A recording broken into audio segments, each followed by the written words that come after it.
Good evening. The Premier has a message to ticket resellers tonight. Their days of ripping people off are over. The province is moving to outlaw the resale of tickets for more than face value, 7 years after axing a cap on those prices. CTV's Queen's Park Bureau Chief Siobhan Morris is live tonight with the details on the province's plan. Siobhan. Well, there were a lot of broken hearts when Taylor Swift was in town and during the World Series last October. This is an attempt to mend all that, but there are concerns this could lead to a host of new problems. It was an issue that exploded during the Blue Jays World Series run last fall. Some of the prices were the same as a mortgage. You know what I mean? It's crazy. The Premier promised to put an end to what he called gouging on resale sites, introducing measures in next week's budget to keep a lid on prices. Whatever the face value was that the person who purchased a ticket paid will be what they can recoup, plus fees, whatever service fees that they had to incur. So it's not a profit-making measure anymore. The idea gets a standing ovation from the Ontarians we talked to. That is an awesome idea. Awesome, yeah, because it's too much, especially when the kids are young and they want to see a concert, or I want to go see a hockey game. Sometimes you want to buy it for the fair price, like the normal price, and we couldn't find it. I think anything that's fair for the consumers is a really great move. Ontario had similar legislation introduced by the previous Liberal government. It capped ticket resale at 1.5 times face value.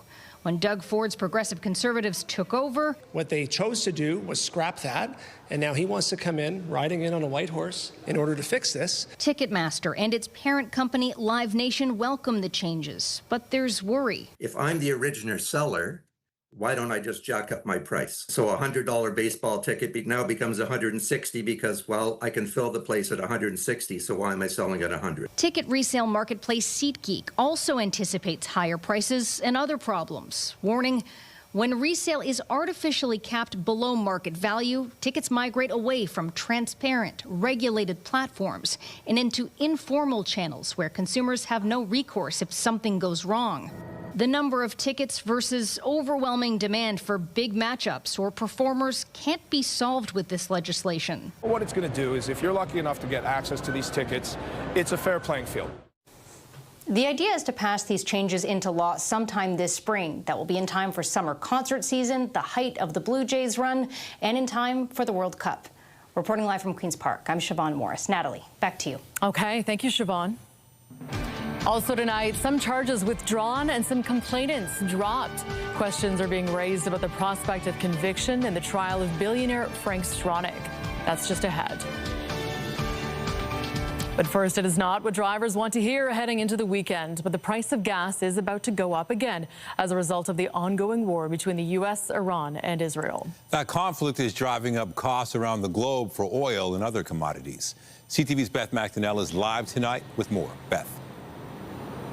Nathan, in the past day or so, gas prices in the GTA peaked at $1.74 a liter. Now, some are warning it could be $2 a liter in the coming weeks. It's not just causing pain for people's pocketbooks at the pumps. It's also causing more for people at the grocery store.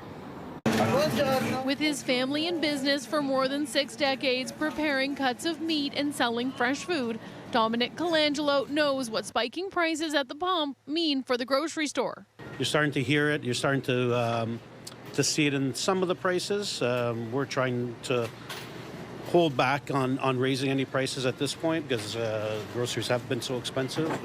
He says with the price of diesel up, it's already costing more to transport food on the ground and in the air. And eventually, local farmers will feel it too when they work the fields.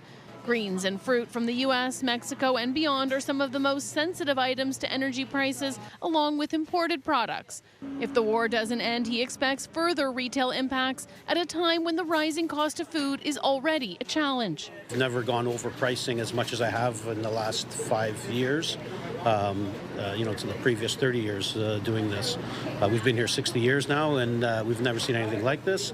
My father started this business. He was 18 years old, 19 years old, and he's just shaking his head and can't believe it. At the gas station, there is sticker shock. Some experts are now predicting gas could hit $2 a liter in the GTA in the next few weeks if fighting in the Middle East continues and when the pumps switch from winter to summer gas. Everything is too expensive. It's hard to make ends meet when you don't get a raise that keeps up with inflation. I think it's ridiculous what's happening in the States. I think I'm going to start looking more at transit options. Families buying food are trying to manage and save as best they can. You kind of have to just pick and choose what is most important and kind of budget and, you know, use what you can. I usually buy in advance and have enough to get me through a month or whatever. So now I'm looking a bit more at sales. In short term, everybody will be able to absorb the cost of that. Long term, it could be a little different. Colangelo says meat prices aren't going up as much yet because it doesn't travel as far as some other items.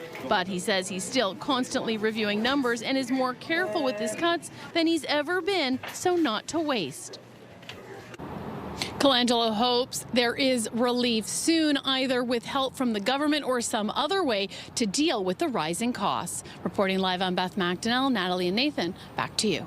Thank you, Beth. We have more news in a moment, but first a look at the forecast. Here's a live shot of the city. It may not look like it, but it's the first day of spring, and eventually temperatures will be rising, but just not this weekend.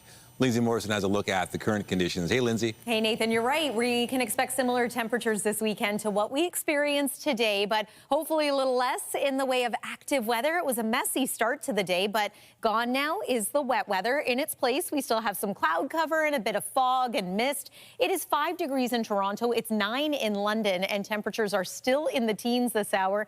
In Windsor, it was a 20-degree day there. Winds today fairly light in nature, not much of a story there, but that's contributing to the fog that we are already seeing and that we will see through the overnight hours tonight. We drop to a low near zero, but once again, we're watching for a little more precipitation as we head into the weekend. We'll take a full look at your forecast coming up, but for now, Natalie, I'll send it over to you. Okay, thank you, Lindsay. A suspect has been arrested in connection with a pair of murders in the GTA. 19-year-old Isaiah Badger is charged with first-degree murder and arson in connection with the death of 65-year-old Sergio Lopes.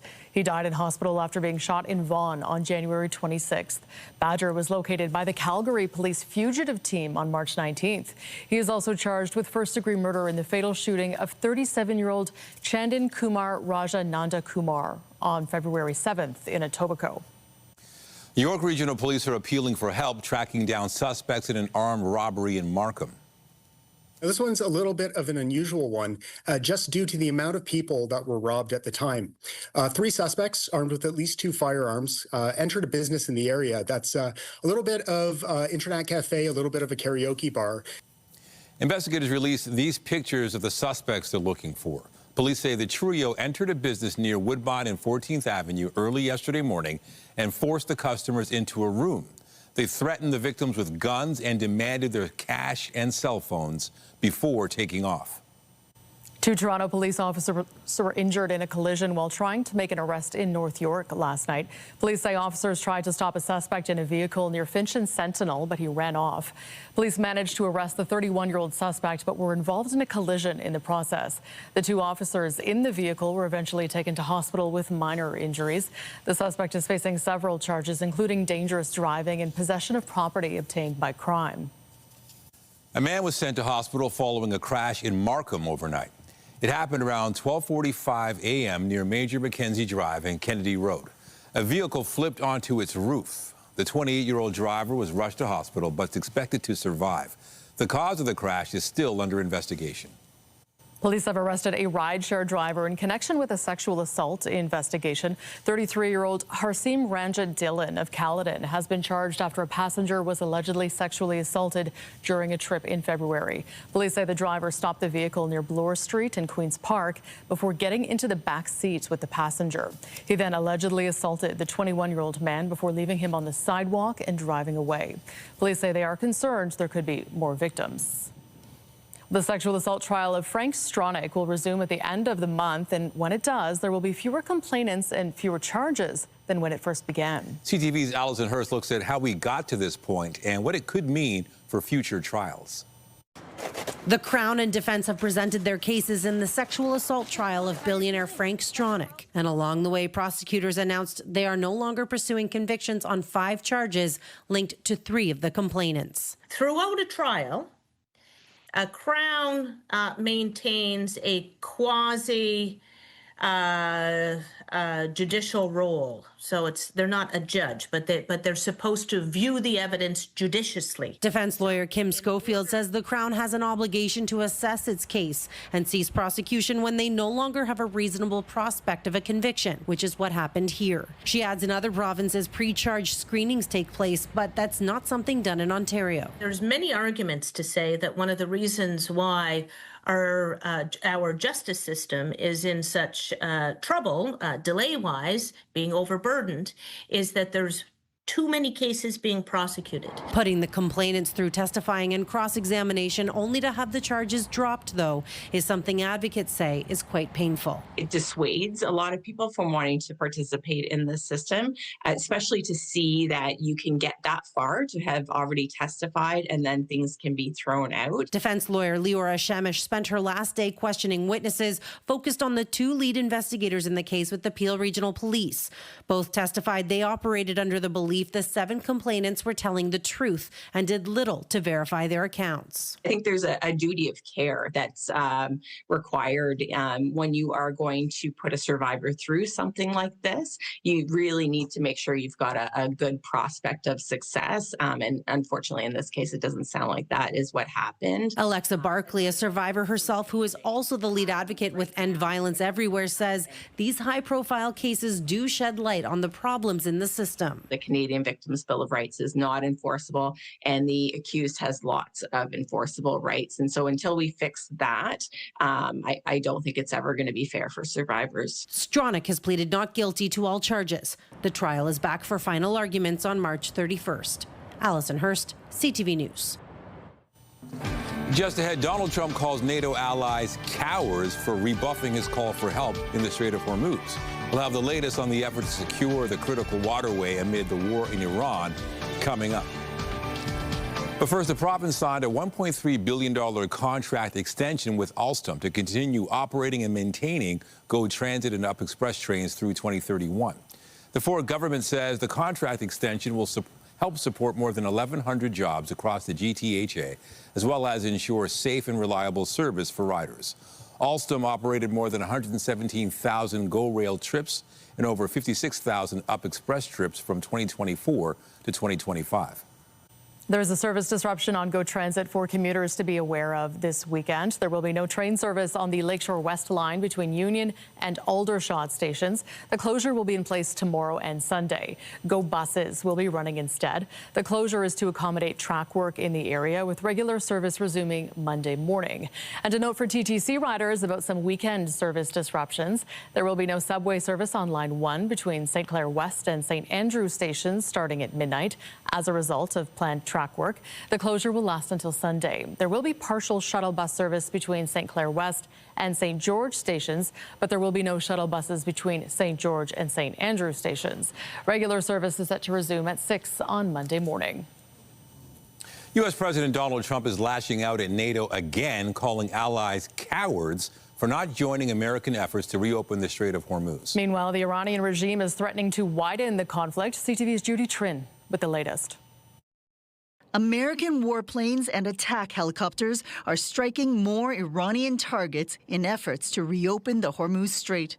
The United States is also sending 3 more warships and 2,500 more Marines to the Persian Gulf. No force on earth can beat the American sailors or the American military. But for the first time in this war, a U.S. F-35 stealth fighter, nearly invisible to radar, was struck over Iran and forced to do an emergency landing.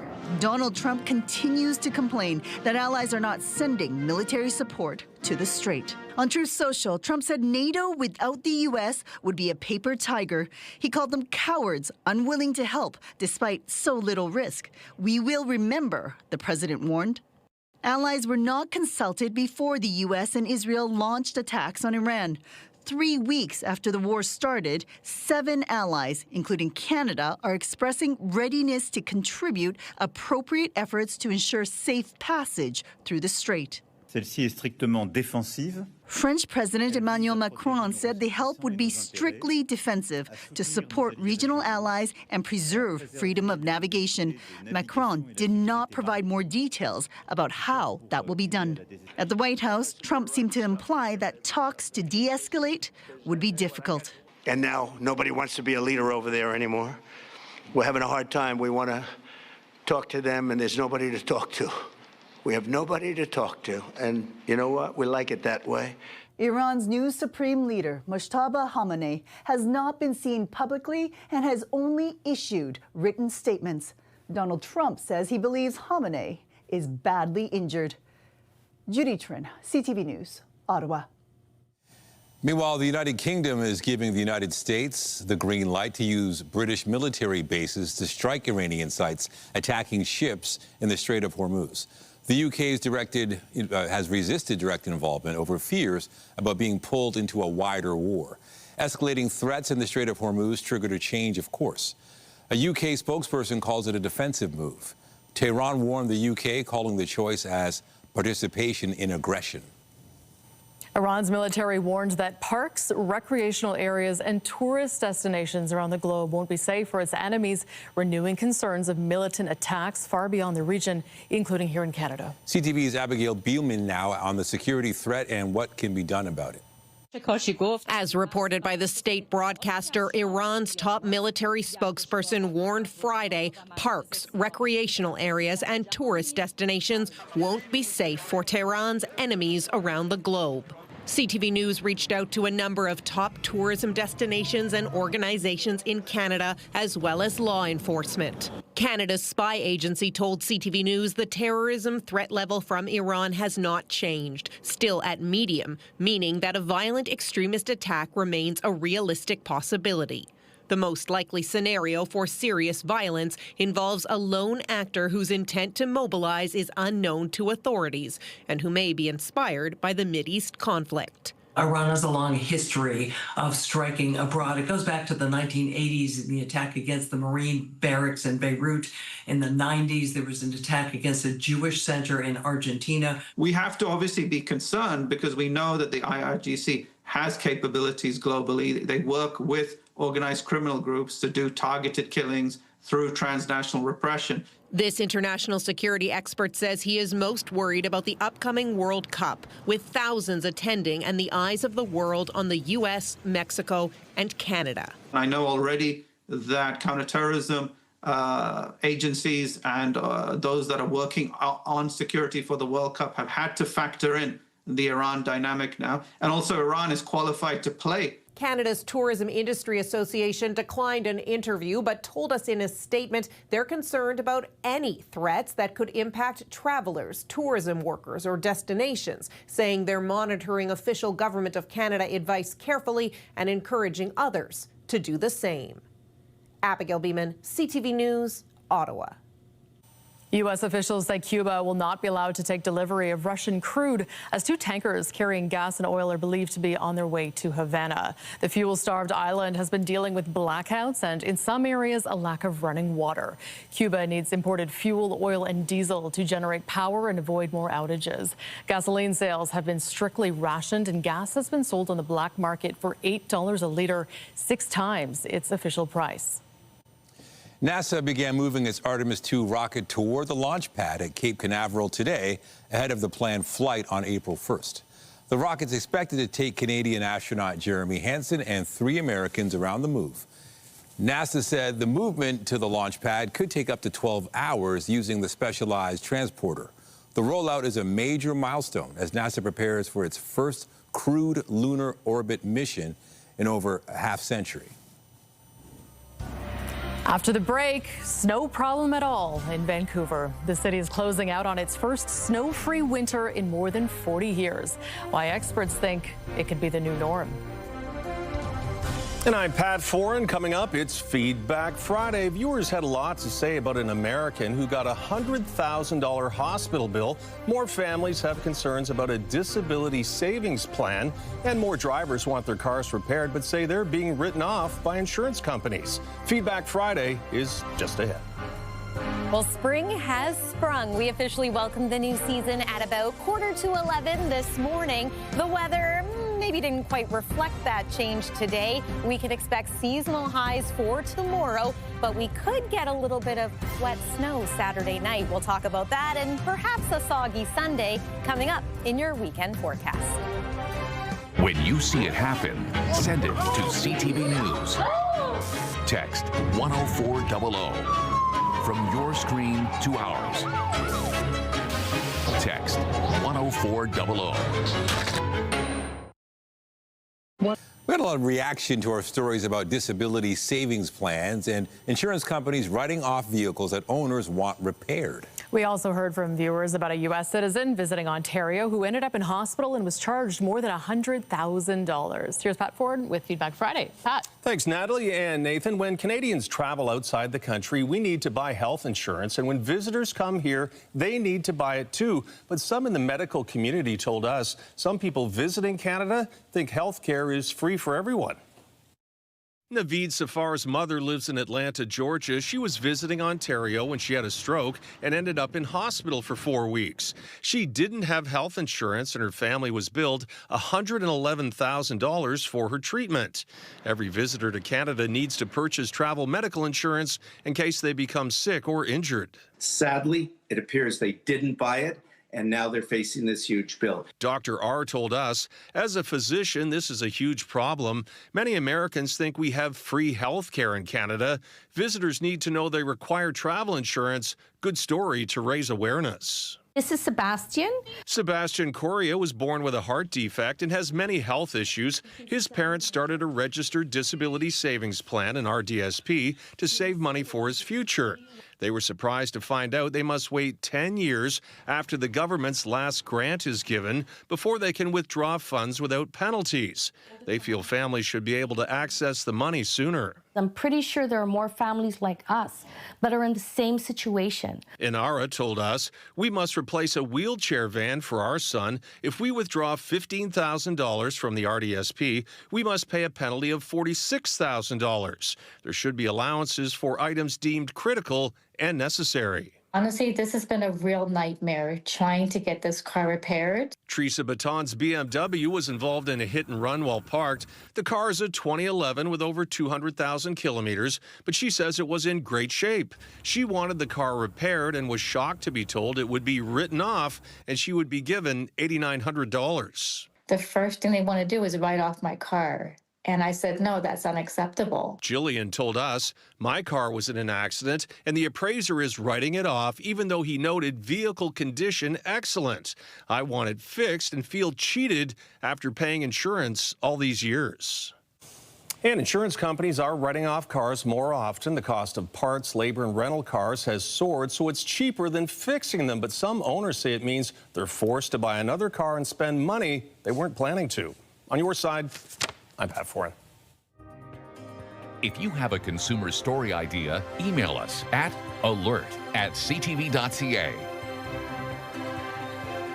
Well, not a lot of sunshine, kind of cool out there, but at least we can say the spring has arrived. It is the first day of spring. That's what the calendar says. What I want to know is what Lindsay has to say about when it is going to feel like spring. Okay, well, it feels seasonal today and will over the weekend, but guess what? It looks like it's going to cool down again a little bit as we make our way into the early part of next week. Maybe not into feeling like -20 again. That would be a great thing if we don't see that again until next winter. However, as we make our way through the next couple of days here, we've also got the potential for some mixed precip once again. That was the case this morning. It was a bit of a messy start for so many. Depending on where you were joining us from today, you either had wet snow, you had ice pellets that accumulated on the ground and made a bit of a slushy mess. You may have had freezing rain that made for some slippery surfaces, or perhaps some rain like down by the beach today in the city of Toronto. Maybe not the most ideal weather conditions for walking the dog. As we progressed through the afternoon, we started to dry out. We said goodbye to that weather system. But here's what we're left with. Environment Canada just recently issuing a fog advisory. And this is mainly for communities in through central parts of Ontario, close to the shoreline of Lake Huron. There's a lot of rural roads here that can become very foggy. So this is warning of not only reduced visibility, but near zero visibility at times. So do take care if you're going to be out traveling on the roads tonight. Satellite and radar shows that system departing, the one that brought us the mix of precip with our temperature right around freezing in Toronto. Tomorrow daytime is pretty dry. It's quiet. We've got one system that's going to swing through at night and then another that could bring some communities a bit of a soaking into the day on Sunday. Latest model runs show a bit of a miss for us here in Toronto, but there's your Saturday evening, maybe a burst of wet snow. It's going to be fast moving. It moves on out. And then we are watching for some showers into the day on Sunday. It's mainly Hamilton over toward Niagara and along the north shore of Lake Erie expected to see the majority of the rainfall with this one. But as the temperature falls Sunday night as well, we could again see a transition back to some wet snowflakes here in Toronto. Not a lot of rain at this point, but we'll keep an eye on things, see if those numbers change. An additional 5 to even 10 centimeters of snow is going to be possible for areas in Muskoka, closer to the border with Quebec, maybe a trace to a centimeter or two in and around Toronto. Less likely for that to happen right along the shoreline of Lake Ontario. It is 5 degrees this hour at Pearson Airport. We've been holding steady there for some time now, just shy of our forecast daytime high of 6. 0 is what we're expecting again through the overnight hours tonight, but without a system moving through, we don't have to worry about that messy mix. Cloudy skies for the most part tomorrow. Expect a bit of fog early on once again. Daytime highs, at least, are about where we expect them to be this time of year. Our seasonal norm is +6 here in Toronto, and we will be close to that, not just for tomorrow, but into the day on Sunday. Showers expected at this point, chance of mixing Sunday night. And then there's the early look at next week as the kids head back to school. Below seasonal temperatures, but at least we can enjoy some sunshine for a few of those days. Carry the fire for a world free from the fear of cancer. The Princess Margaret Home Lottery bonus deadline is midnight tonight. Buy early, win more, like the $1.7 million luxury Toronto condo bonus prize, plus $50,000 cash. There's over 11,000 prizes to be awarded, valued at over $13 million, including the stunning $8.5 million Thornhill show home built by Siegel Homes, plus $500,000 cash. Only hours remain. Buy your bonus tickets before midnight tonight. Every ticket gives you the chance to win life-changing prizes and helps fund life-saving cancer research at the Princess Margaret.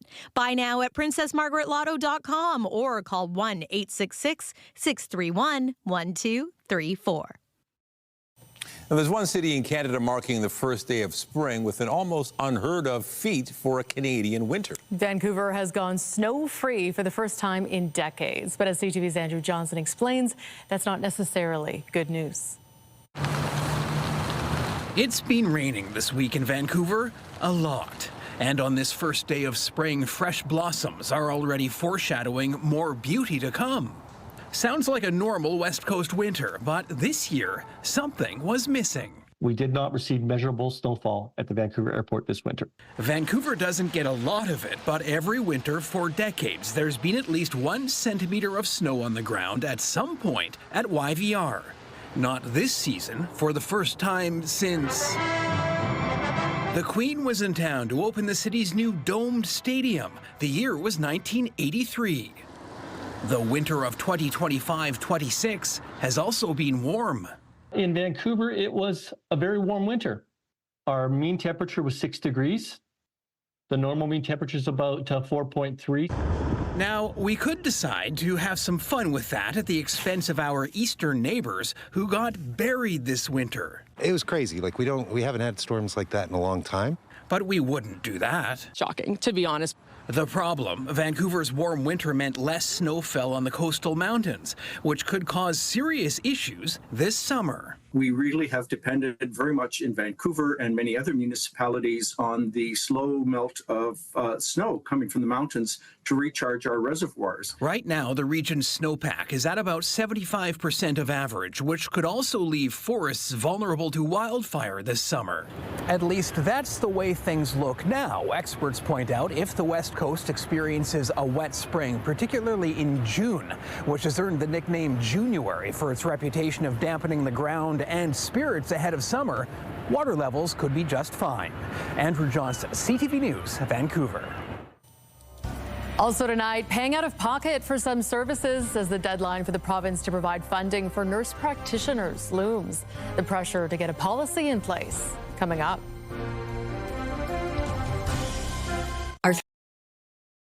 An April 1st deadline is looming for the province to set up funding for all nurse practitioners in Ontario. As health reporter Pauline Chan tells us, some have been working on a fee-for-service basis. So this is 3 months follow-up, correct? Yes. Emily Park is just wrapping up her 2-year training as a nurse practitioner after working for some years as a registered nurse. But where she will work next will determine how she's paid. Those like Marak Fazal, who work in one of the province's 27 nurse practitioner-led clinics, or NPLCs, are paid salaries with public dollars. We also practice in other primary care settings, such as family health teams, community health centers, Indigenous-led clinics. Nurse practitioners are in long-term care and correctional centers and hospitals doing primary and specialty care. But Michelle Acorn of the Nurse Practitioners Association of Ontario says a significant number of the 6,000 nurse practitioners in the province are unemployed or underemployed. Nurse practitioners have stepped up and improved access to care for patients. Some, unfortunately, are not publicly funded and are in the private sector right now. Patients are paying out of pocket right now for some publicly funded services because there is no way to remunerate or pay the nurse practitioner because we do not have easily accessible, flexible funding models similar to our physician colleagues. The federally set deadline to do that is April 1st, but the Nurse Practitioners Association fears it won't be met. Today, the Ministry of Health said the Ministry of Health is actively reviewing and engaged in ongoing discussions with provincial and territorial partners and the federal government regarding implementation expectations of the federal government's direction. The ministry should be applauded for the infusion of over $2 billion for primary health care through the Primary Care Action Team. And the mandate is to attach Ontarians, 100% of Ontarians, to a nurse practitioner or a physician and leverage their full teams. Acorn adds that nurse practitioners are a group that's actually growing by 11% each year, so they could play a vital role in ensuring that every Ontarian has a primary care provider. But she says fair, stable funding is key. Pauline Chan, CTV News. Actor and martial artist Chuck Norris has died at the age of 86. Norris starred in many action and martial arts films. He also starred in the long-running TV series Walker, Texas Ranger. Earlier this week, Norris suffered an undisclosed medical emergency while in Hawaii. A statement from his family says he died while surrounded by loved ones. Norris was 86 years old. Just days before it was set to premiere, the next season of The Bachelorette has been canceled. The season, starring the secret lives of Mormon wives Taylor Frankie Paul, had already been filmed, but ABC decided to cancel it after a 2023 video surfaced. TMZ published the video of Paul punching, kicking, and throwing chairs at her ex, Dakota Mortensen, in front of her daughter. Police in Utah tell People magazine an investigation is open and allegations run both ways. On Thursday, Disney Entertainment Television said it was focused on supporting the family. CBS News says it's shutting down its storied radio news service after nearly 100 years as part of a round of layoffs. The network is blaming a shift in radio programming strategies and the challenging economy. CBS News Radio provides content to around 700 stations across the U.S. The service will end May 22nd. 4 Canadians behind bars in Hong Kong claim they were duped into delivering suitcases filled with cocaine. W5's Avery Haynes follows the trail from prison cells overseas to confronting the alleged recruiters here at home. These 4 Canadians behind bars in Hong Kong all say they were tricked into being drug mules. Our investigation shows they were lured by Canadian recruiters working for someone calling themselves Dot. While his real identity remains a mystery, we've been able to track down the alleged recruiters. 19-year-old Cameron D'Souza was messaging Jade on Instagram, offering her a job as an international courier. Yeah, let's go. He lives just 15 minutes from Jade's house. Jade's facing life in jail. Is she? I don't know what the hell's going on. Jade was arrested in Hong Kong with 25 kilos of cocaine in the suitcase she'd been hired to deliver. What did you think was in the bags? I thought it was jewelry. I promise, I thought it was jewelry. I don't know. I'm literally just a sales rep. I don't know. I'm just a young kid trying to make a little bit of money. Jade lives in southwestern Ontario. So too does another detained Canadian, Omar, a college student studying international business management. This is surveillance video from Omar's home the day he flew to Hong Kong. The person walking out of the front door, one of the alleged recruiters. 20-year-old Ahmed Dakil lives with his mother, who puts him on speakerphone. And Omar's in a lot of... Omar's... I don't know. I need nobody to harass my mother. Like, this showing up at people's houses is inappropriate at the end of the day. Yeah, please leave my mom alone, all right? It's inappropriate that he's in jail, possibly for the rest of his life. Ahmed, you could help him. From jail in Hong Kong, Omar named a second person as the local ringleader for the network, Urkum Demir, who Omar claims is in direct contact with the big boss, Dot. I just came back from Hong Kong. Yeah. With Omar. Okay. We understand that you're his recruiter. I'm his recruiter? Yeah. Okay, can we talk maybe another time about that? Well, but... The lawyer present? That not only did you recruit him, but you recruited a lot of people. I didn't recruit anybody. What did you think was in the suitcase? We've uncovered that Omar's 2 alleged recruiters are no strangers to police. Both are currently out on bail after being charged with trafficking cocaine and crack. Waterloo police say they're investigating the criminal network that landed Jade and Omar behind bars. The other 2 imprisoned Canadians are from the Greater Toronto area, where there is no active police investigation into their recruiters. Avery Haynes' full documentary, The Cocaine Suitcases, airs on Saturday at 7 p.m. on CTV and Crave. Still ahead, March Breakdance, getting down at the Harbourfront Centre in a dizzying display that'll make your head spin.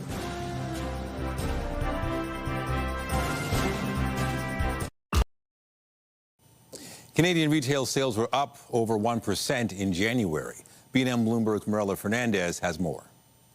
Sales totaled $70.7 billion in January, with increases in 6 of 9 subsectors.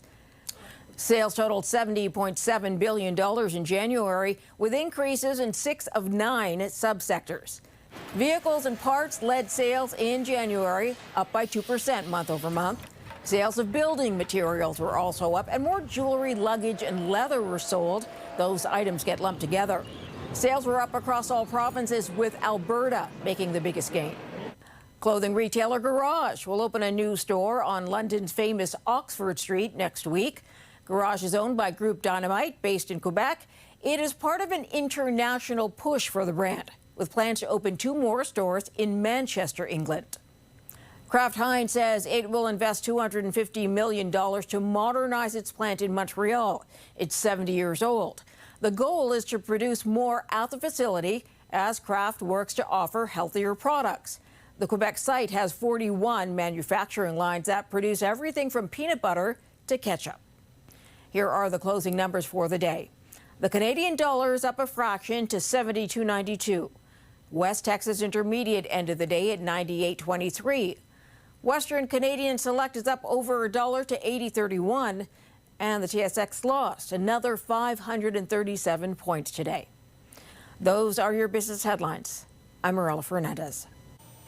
There is a significant recall of some ovens to tell you about tonight. Some Frigidaire customers are being warned to immediately stop using their oven if they have one of the affected products. The recall is for these Frigidaire gas ranges because of an increased burn risk. 31 people across Canada and the United States have reported injuries so far.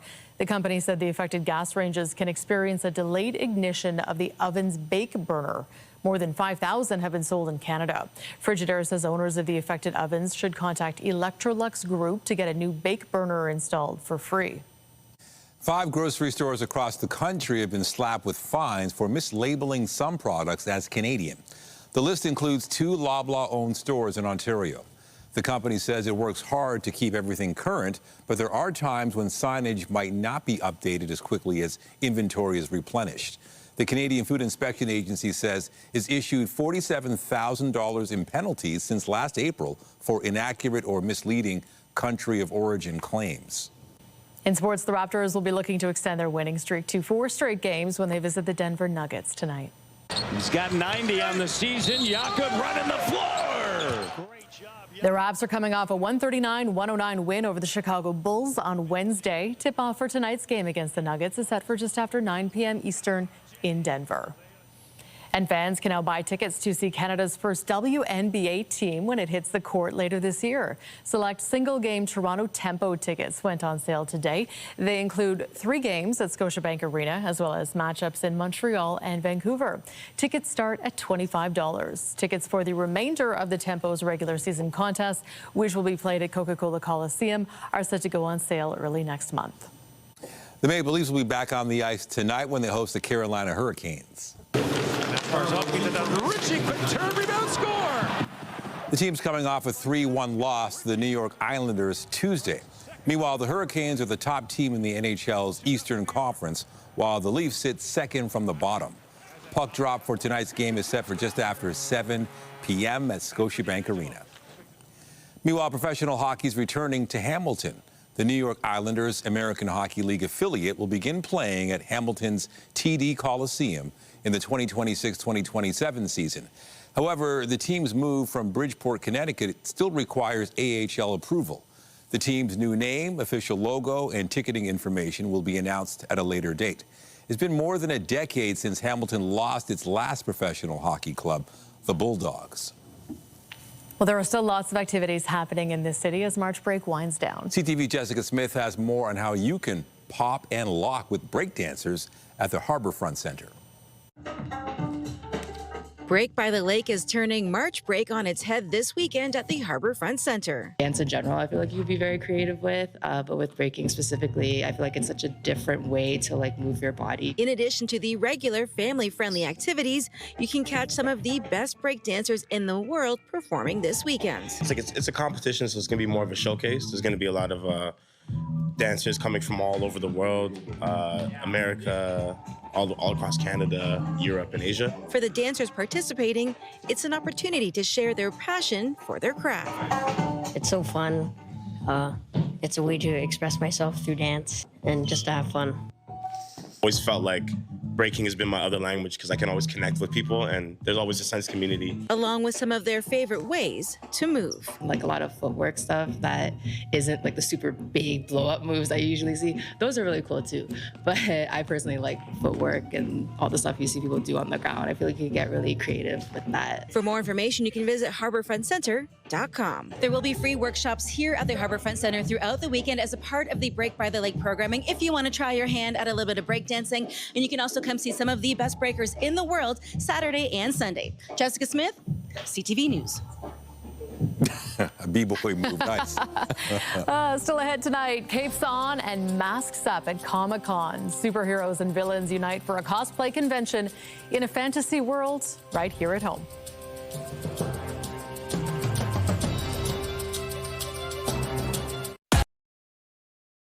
Finally tonight, from superheroes to science fiction, there is no shortage of characters gathering at the Metro Toronto Convention Centre this weekend. It is all for Toronto Comic-Con, which got underway in costume today. CTV's Corey Baird takes us inside. You shall not pass. Toronto must have missed the message. Thousands filled the convention center for the opening day of Comic-Con. Join the dark side. From people looking to land a deal on a lightsaber to those just looking to let their hair down. You didn't need X-ray vision to find heroes here. Pikachu! let's face it, reality, it can be a bit of a downer. So there's comfort and certainty at events like this in fantasy worlds where good always triumphs over evil. When you come to these kind of cons, you're just trying to like, not necessarily escape, but you just want to de-stress. Everyone is like just so creative and happy. It's the people, you know, it's the culture is really nice. Behind every costume, there's a secret identity for each and every convention goer. If you were a superhero with superpowers, who and what would you be? I guess it'd be Afro Man, ever-growing fro. Cool man. I would have the power to make anyone cool, like me. What would your super identity be? I think it would have to be something with flying because I think it's so cool to fly. But I'm also obsessed with cats. So some sort of combination, maybe like a high jump or, you know, I can always land on my feet kind of deal. And when it comes to landing on your feet, it's tough to beat Manny Sanchez's origin story. I'm 20 years old. I had a germ cell tumor, which is pretty much just lung cancer. He didn't know if he'd be here 6 months ago. Today, the camaraderie of his friends is a superpower fueling him. I'm really excited. My heart's pounding a lot. It's awesome. I'm glad I'm able to do something like this. This is something I wanted to do for like years. Toronto Comic-Con runs through Sunday. More than 130,000 heroes and more than a few villains are expected to attend. Corey Baird, CTV News, Toronto. All right, I want to be anchor man. How about you? You know what? Corey can make you a comic book cover, I'm sure. That was fantastic. Lindsay, it's the first day of spring. When is it going to feel like it? Well, I mean, it's trying to feel like it today and this weekend, but we have to wait a little while longer before we enjoy that real spring warmth. We are experiencing, though, some fog out there right now. There is an advisory in place for areas north and west of the GTA. Here's what that looks like. Just a heads up if you're going to be doing some traveling out on the roadways tonight. Likely waking up to some patchy fog as well. Daytime high tomorrow, +5. 7 degrees on Sunday, but we're also going to watch for some showers that day and maybe a little bit of wet snow into Saturday night. And then next week is cooler once again, but looking forward to some of that sunshine each of those days. Natalie and Nathan. Well, there you go. Predicting it is Lindsay's superpower. Be sure to join Heather Butts tonight at 11 for CTV National News, followed by Sean Lathon with our next local newscast at 11:30. Meantime, our coverage continues anytime on CP24 and at ctvnewstoronto.ca. For Lindsay Morrison and all of us here at CTV News, thank you for watching. Have a good night.